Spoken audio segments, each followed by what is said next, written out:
Russia, Iran, China, the modern axis of evil. Why everyone must unite against this axis. By Naima Devine. It's long past overdue time to talk about the modern axis of evil, Russia, Iran, and China, and why every Westerner, left or right, must crush it before Holocaust-scale carnage engulfs us all. Fellow patriots, truth seekers, and defenders of the free world, examine the facts laid out in these diagrams. They reveal a chilling, coordinated reality, not speculation or spin, but the operational architecture of a new axis of evil, Russia, Iran, and China. These three regimes are moving in deliberate concert to dismantle the West through proxy wars, state-sponsored terrorism, economic strangulation, and escalating military aggression.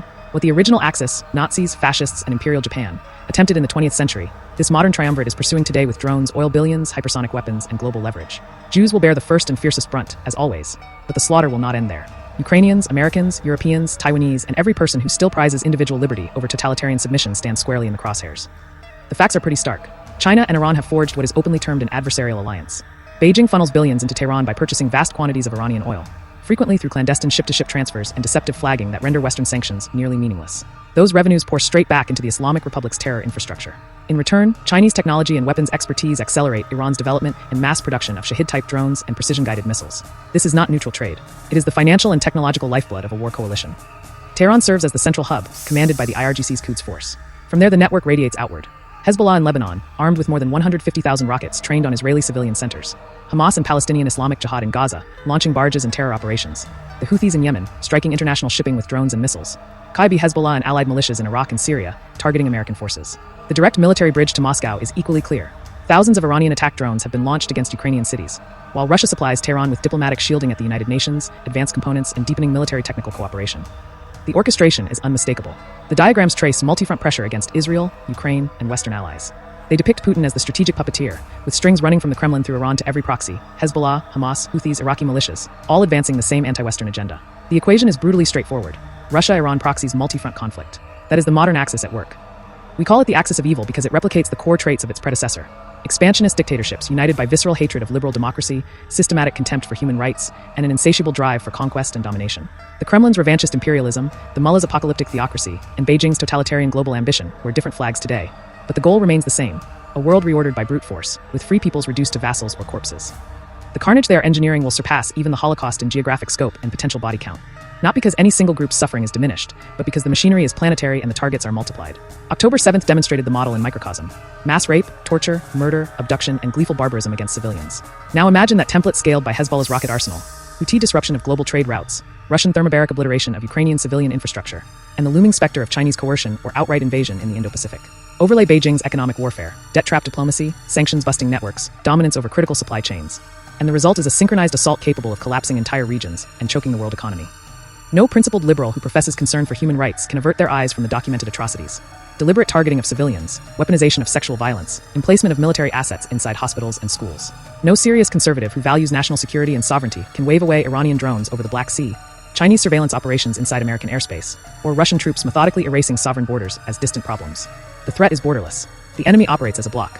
The only defensible response is unified, uncompromising resistance. Please realize this, liberals, feminists, LebK++, atheists, leftists, and a lot of you. They hate you too, and they are laughing as you fall into their traps, which will ultimately destroy your right to exist as you currently do. The Islamists are essentially far right-wing religious extremists and find homosexuality to be an abomination punishable by death, while the communists find homosexuality to be a symptom of the sickness of bourgeois capitalist society. And the Russian split between Orthodox Christians and communists also have a very negative view and very harsh laws against homosexual culture and activities. You may not like your Christian or Jewish parents trying to find you a nice girlfriend, but it's a lot less painful than rotting in jail or being killed by the government for being queer, which is what happens in the countries many queer people are currently foolishly supporting. Make no mistake, the so-called pro-Palestine movement, created by the Soviets and still dominated by radical voices chanting for the destruction of Israel and whitewashing the atrocities of Hamas, directly bolsters this axis of evil. By amplifying narratives that portray Iran's terror proxies as, quote, resistance fighters, quote, rather than the genocidal thugs they are, these activists provide moral cover and propaganda fuel to Tehran, Moscow, and Beijing, allowing the mullahs to funnel more weapons and funds to Gaza while Russia and China exploit the chaos to advance their anti-Western agendas. Whether through campus encampments, street protests, or online disinformation campaigns, this movement fractures Western unity, sows doubt about Israel's right to self-defense, and ultimately empowers the very regimes engineering multi-front wars against freedom. True advocates for Palestinian dignity would condemn Hamas as the Iranian puppet it is and demand liberation from the Axis's grip, not serve as its unwitting foot soldiers in the battle for global domination. And here is the bitter truth politicians in Israel and across the West must finally confront. Stop trying to placate and appease these demons. For far too long, leaders in Jerusalem and Washington have pursued restraint, half measures, and diplomatic illusions, hoping that measured responses, temporary ceasefires, or watered-down sanctions would somehow tame the beast. Netanyahu himself has rightly declared that appeasing evil Iran must end. Yet too many in Israel's political class and in Western capitals still cling to fantasies of de-escalation through concessions, treating terror proxies as negotiating partners rather than existential threats to be eradicated. This policy of containment and appeasement has only emboldened the Axis, allowing Iran to rebuild its networks, Russia to sustain its aggression in Ukraine, and China to expand its leverage unchecked. While I have definitely called out Ukraine for neo-Nazis involved in the military there, I am descended from Ukrainian Jews and have never supported Russian expansionism, or any non-religious expansionist irredentism for that matter.